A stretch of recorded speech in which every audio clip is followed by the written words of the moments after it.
पाया पिलर ढाला तारे बड़की बड़की गंगा जल से धइले जितना नदी लुबाऊ में से धइले खाली छड़ गिट्टी ढाले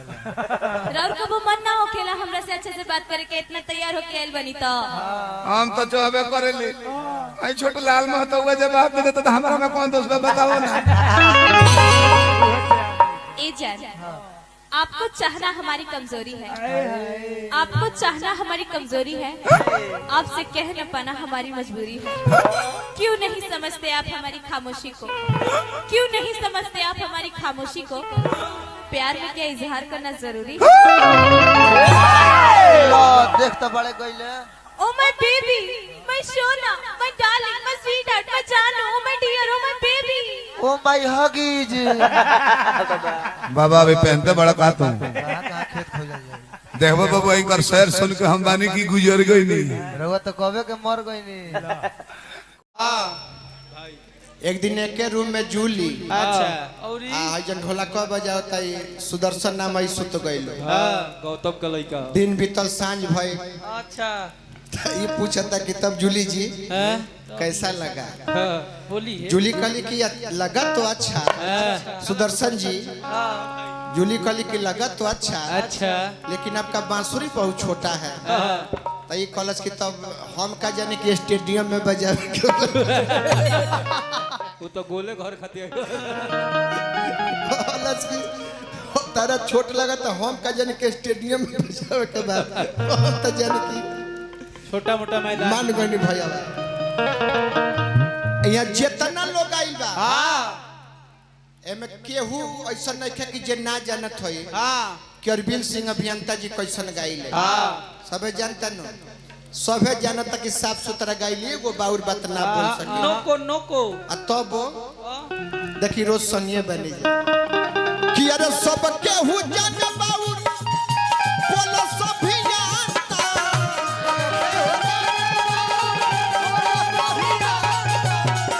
सब केहू जाने बाउर बोलो सभी जानता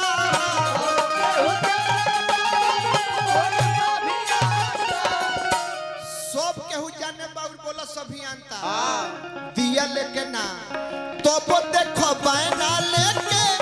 हो जाता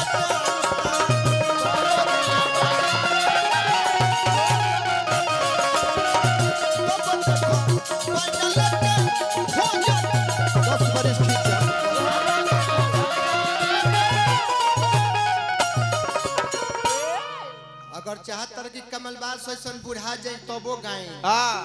मार्केट में महीना में 10 गो प्रोग्राम गाए तब क्या करे के पड़े कि कमलबास कुआं निया धर बढोरी में दिया न तो जिंदगी भर पीछे रही जाईबा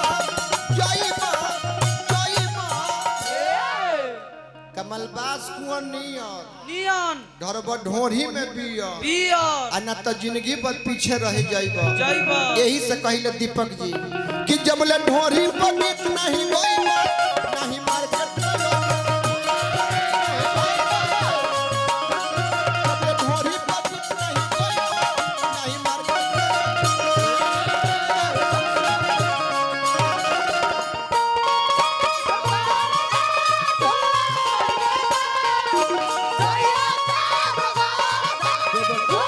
आशीर्वाद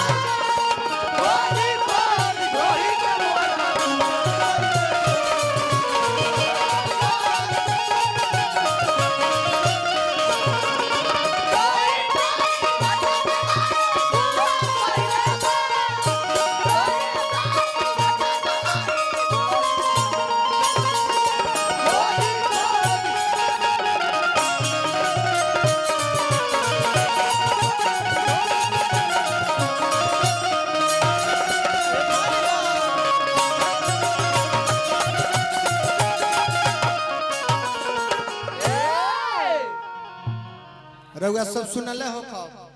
हमनियों के सुनले रहनी है जा पढ़ले रहनी है जा गावतो रहनी है जा कि विष्णु जी के नाभि से कमल के फूल निकलल जौना कमल के फूल पर ब्रह्मा जी के उत्पत्ति भई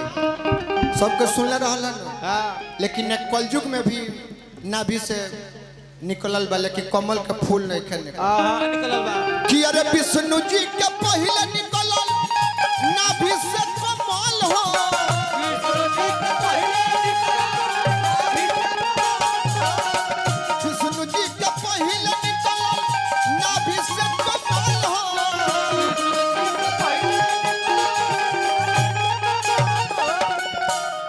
विष्णु जी के पहले निकलल नाभि से कमल हो हाँ एक कलयुग में के निकलल बा? के